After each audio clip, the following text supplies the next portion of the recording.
اور جنرل ضیاء کے دور میں آرٹیکل 62 اور 63 بھی انہوں نے ایڈ کیا تھا، اور ان آرٹیکل کے تحت انہوں نے یہ بتایا تھا کہ کسی بھی رکن اسمبلی کا صادق اور امین ہونا لازم ہے۔ اور پھر بعد میں یہ ہوا کہ 2017 اور 18 میں 2 رکن اسمبلی کو صلاحیت نااہل بھی کرا دیا گیا تھا، اور وہ 2 رکن اسمبلی کون تھے؟ ہمارے وزیر اعظم اس ٹائم کے نواز شریف صاحب اور وزیر خارجہ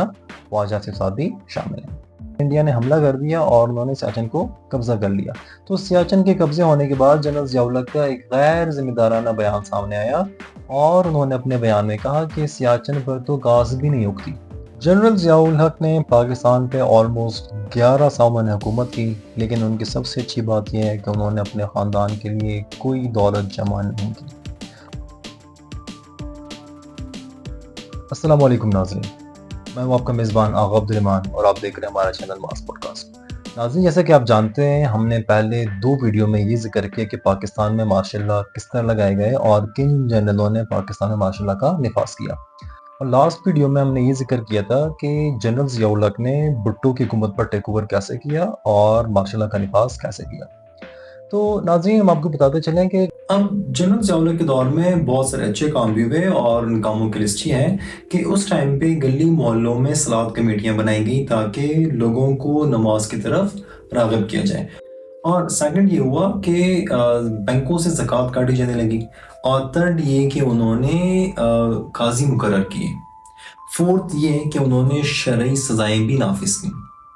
اور ففتھ پہ یہ کہ انہوں نے شریعت کوڈ بنائی، اور سکس پہ یہ کہ انہوں نے شرعی سزائیں تھیں ان کا نفاذ کیا۔ اور ان کے دور حکومت میں ایک سب سے بڑا اچھا قانون یہ پاس ہوا کہ جو بھی اس مذہب کی توہین کرتا اس کی سزائے موت انہوں نے مقرر کر دی تھی، اور بعد میں یہ سزا کا نفاذ بھی ہوا اور اس شخص کو سزائے موت بھی سنائی گئی تھی۔ جنرل ضیاء الحق کو آئین سے بڑی چڑھ تھی، اور وہ ہمیشہ کہتے تھے کہ یہ 12 صفحوں کا کتابچہ ہے، اس کتابچے کو کسی بھی وقت پاڑھ کے پھینکا جا سکتا ہے، اور اسی لیے وہ آئین میں یکے بعد دیگرے وہ ترامیم کرتے رہے، اور ترامیم وہ اس لیے کرتے رہے تاکہ ان کی گرفت اقتدار پہ مضبوط رہے۔ اور جنرل ضیاء الحق کے دور میں آرٹیکل 62 اور 63 بھی انہوں نے ایڈ کیا تھا، اور ان آرٹیکل کے تحت انہوں نے یہ بتایا تھا کہ کسی بھی رکن اسمبلی کا صادق اور امین ہونا لازم ہے۔ اور پھر بعد میں یہ ہوا کہ 2017 اور 18 میں 2 رکن اسمبلی کو صلاحیت نااہل بھی کرا دیا گیا تھا، اور وہ 2 رکن اسمبلی کون تھے؟ ہمارے وزیر اعظم اس ٹائم کے نواز شریف صاحب اور وزیر خارجہ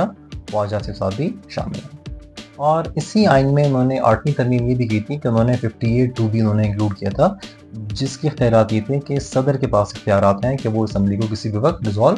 کر سکتے ہیں۔ اب جنرل ضیاء الحق کے دور میں ایک حیرت انگیز بات یہ ہوئی کہ اس ٹائم پہ انڈیا نے حملہ کر دیا اور انہوں نے سیاچن کو قبضہ کر لیا۔ تو سیاچن کے قبضے ہونے کے بعد جنرل ضیاء الحق کا ایک غیر ذمہ دارانہ بیان سامنے آیا، اور انہوں نے اپنے بیان میں کہا کہ سیاچن پر تو گاز بھی نہیں اگتی۔ تو اس بات پہ ان کو بہت ہی ٹرول کیا گیا، لیکن اس کا کوئی فائدہ نہیں ہوا۔ خیر، جنرل ضیاء الحق سیاچن تو انڈیا سے واپس نہیں لے سکے، البتہ یہ ہوا کہ انہوں نے پاکستان کو ایک بڑی جنگ سے بچا لیا۔ اصل میں انڈیا نے براس ٹیک کے نام سے راجستھان میں جنگی مشقیں شروع کی، اور جنرل ضیاء الحق کو خفیہ طور پہ اطلاع ملی کہ براس ٹیک جو انڈیا کی جو جنگی مشقیں تھیں اس کی آڑ میں انڈیا پاکستان پہ حملہ کرنا چاہتا ہے۔ اب اتفاقاً یہ ہوا کہ اس ٹائم پہ پاکستان انڈیا کا ٹیسٹ میچ ہو رہا تھا،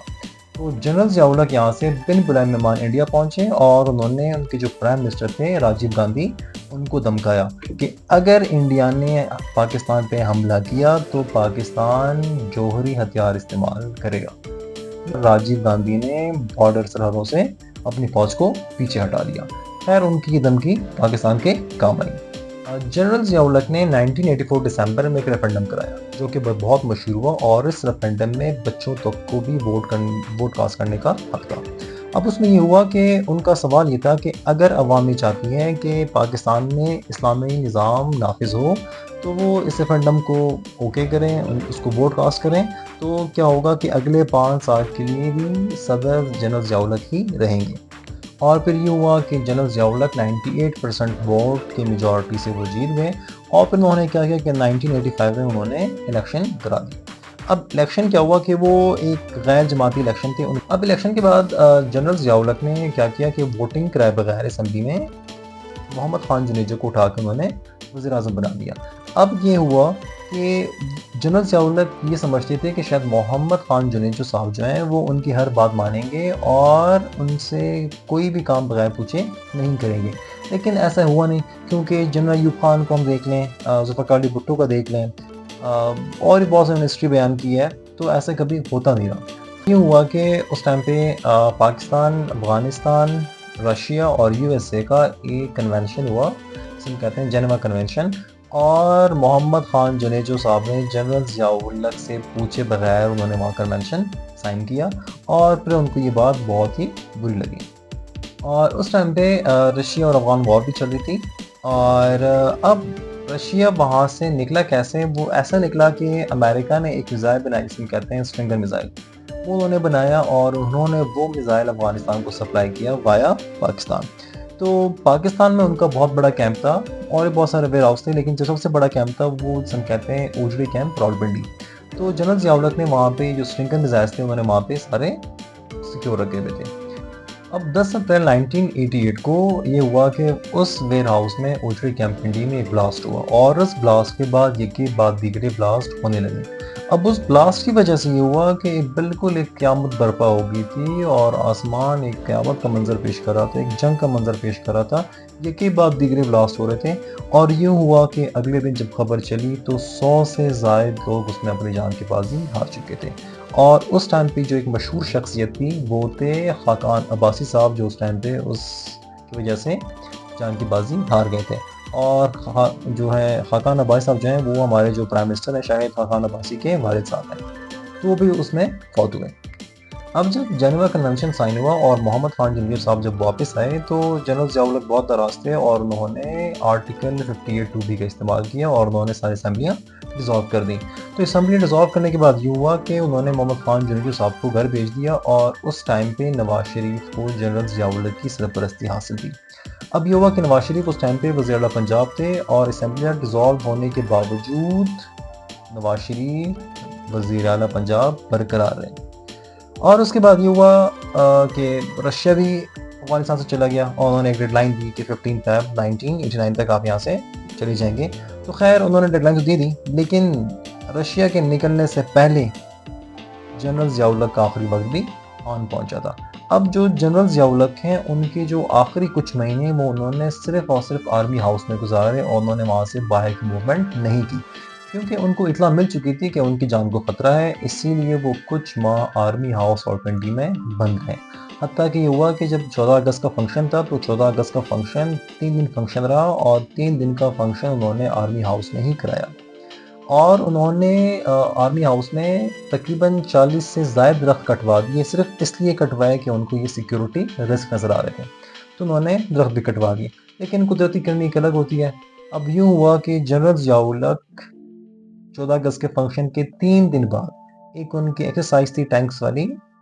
باولپور میں، وہ ان کو اٹینڈ کرنے وہاں چلے گئے۔ جب وہ وہاں گئے واپسی پہ جب وہ پلین میں بیٹھے C-130 میں، جیسے ہی پلین نے اڑان بھری کچھ ہی پل بعد پلین کریش ہوا، اور ان کے ساتھ اس ٹائم پہ امریکن 2 اہم شخصیات بھی موجود تھیں، ایک امریکی سفیر تھا اور ایک جو تھا ان کا ملٹری اتاشی بھی موجود تھا۔ لیکن حیرت کی بات یہ ہے کہ امریکہ کے 2 انتہائی شخصیات اس پلین کریش میں مری، لیکن امریکہ نے آج تک اس کی تحقیقات کا ذکر نہیں کیا۔ تو لوگ یہ کہتے ہیں کہ جنرل ضیاء الحق کی موت میں امریکہ ملوث تھا۔ اب جنرل ضیاء الحق نے پاکستان پہ آلموسٹ 11 سال میں نے حکومت کی، لیکن ان کی سب سے اچھی بات یہ ہے کہ انہوں نے اپنے خاندان کے لیے کوئی دولت جمع نہیں کی، اور یوں یہ چراغ بھی بجھ گیا۔ تو یہ تھی جنرل ضیاء الحق کی ہسٹری کہ انہوں نے معاشرہ کا نفاذ کیسے کیا اور ان کا ٹینیور کیسے ختم ہوا۔ اب پاکستان میں لاسٹ مارشل لا کس نے لگایا، کیوں لگایا اور کیسے لگایا، یہ ہم آپ کو بتائیں گے انشاءاللہ ہماری اگلے ایپیسوڈ میں۔ دیکھتے رہیے ہمارا چینل ماس پوڈ کاسٹ، اور اگر آپ کو ہماری ویڈیو پسند ہے تو لائک، شیئر اور کمنٹ ضرور کریں۔